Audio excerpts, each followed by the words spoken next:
Well, hello everybody, and welcome to this video about an event that took place in my life many years ago when I went on a trip way down south, way beyond the Watford Gap, to go and look at an area that was new to me. It was south of the country, so it was in the old Southern Railway area, and there was a chance of seeing lots and lots of diesels in operation.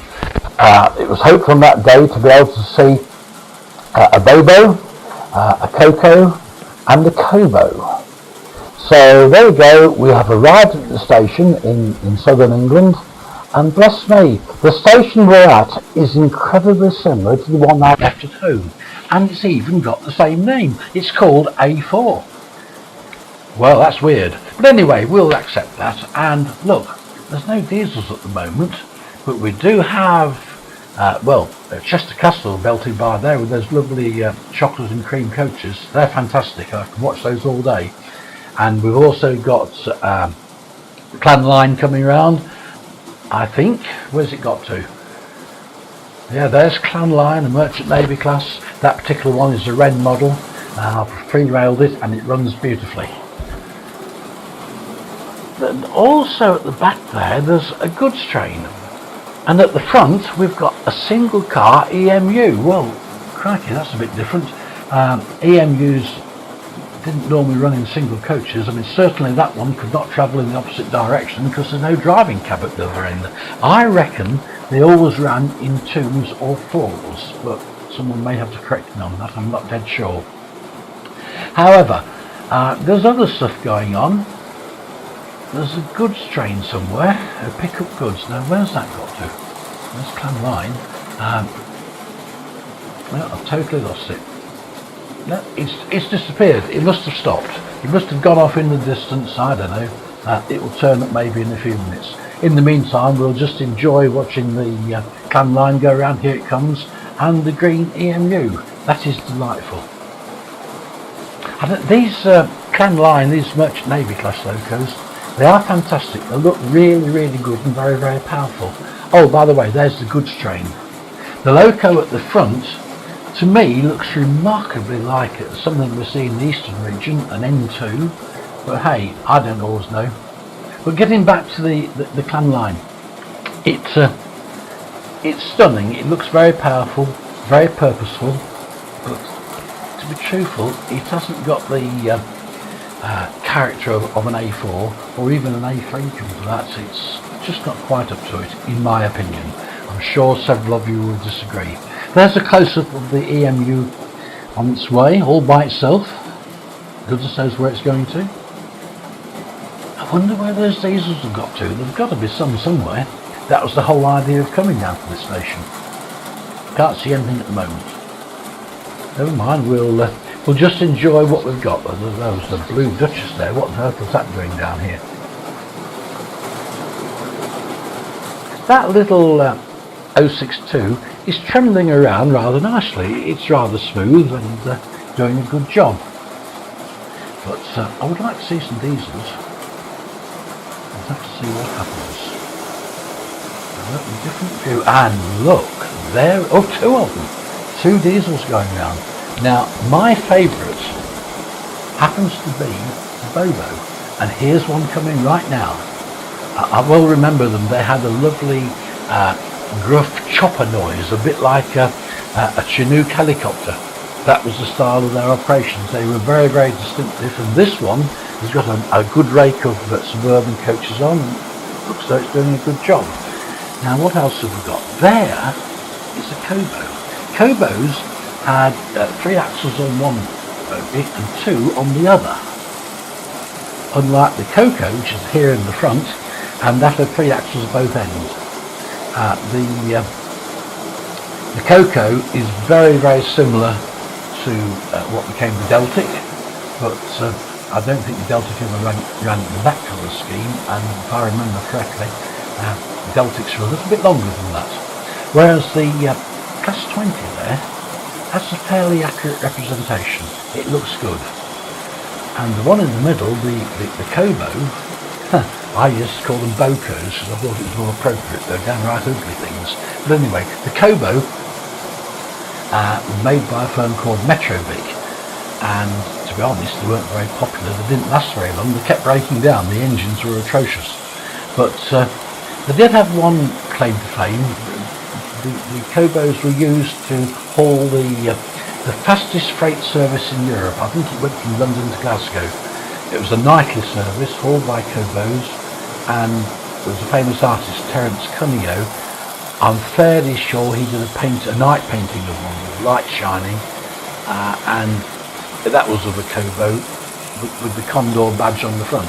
Very spectacular picture. I'm not so sure, but I think it might have been used in one of the brochures for a model rally company. But anyway, that's history. This particular one has got yellow ends, so it's one of the later ones. It's got an incredibly dirty roof, but hey, what the heck, it looks okay, it runs okay, and despite its ugliness, I enjoy using it. Now, what's going on next? Let's have a look. Well, same locos by the look of it, but a bit more of a sky shot.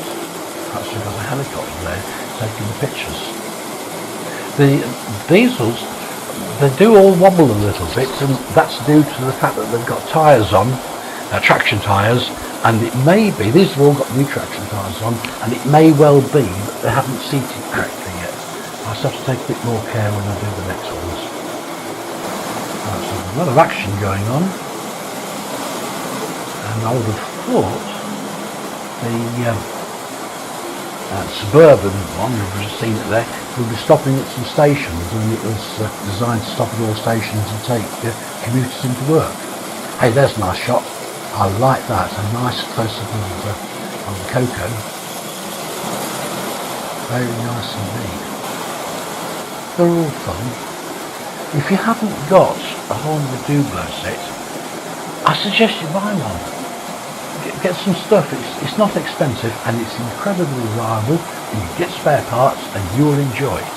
But getting back to these, look, there's a Bobo coming very, very slowly with pickup goods.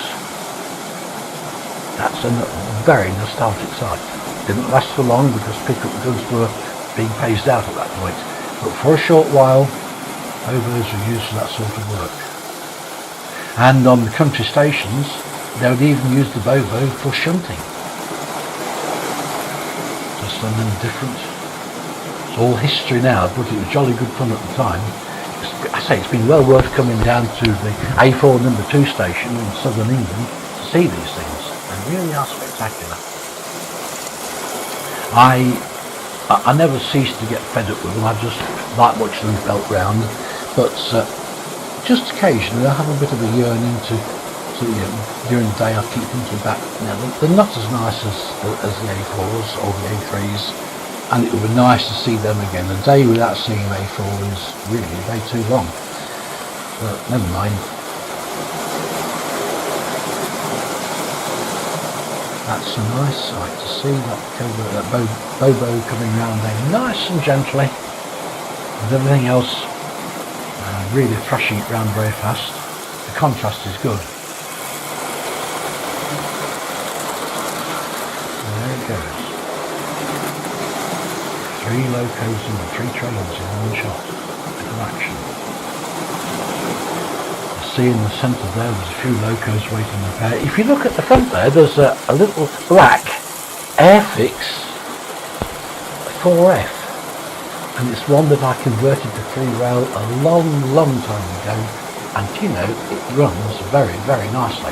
Okay, it's not Hornby 00, but it is old, and it does run well, and I enjoy it. So, that's the way things go. There's another A4 sign on that signal box. Looks like a new platform going down there, who knows. But look, we're obviously getting to the end of the video because there is an A4. We'll travel home on an A4 that have been made on specially for us. This particular one, if you look at it, it's got a badge on the side, the one on the outer loop, coming round now, here it comes. If you look at the badge on the side, a blue badge, which signifies HMS Merlin, because that's what that loco was called, Merlin.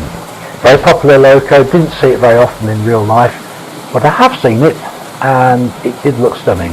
The loco was often very dirty, but the badge was always kept clean. And then in the centre track, I think it is, we have we have Bittern, and on the inner track there is, I think it's Seagull. That one. Yeah, that's Seagull, I reckon. And Seagull had the claim to fame of being the last A4 to be steamed out of King's Cross in regular service. Quite some sight, I bet. I'd love to have been there, but no, not to happen. Anyway, everyone's on the way home. They're enjoying the A4s. To see three A4s going all together is quite something, I think. So I hope you've enjoyed it. I hope you subscribe to the channel so that you'll be the first to know when I do another video. I've got lots of good ideas in the pipeline, and I hope you'll enjoy them when I put them up. So please subscribe, tell all your friends about it, and get yourself some hornby doublow. You will have an awful lot of fun. Yes, real good fun. And yeah, we've about got to the end, so bye for now.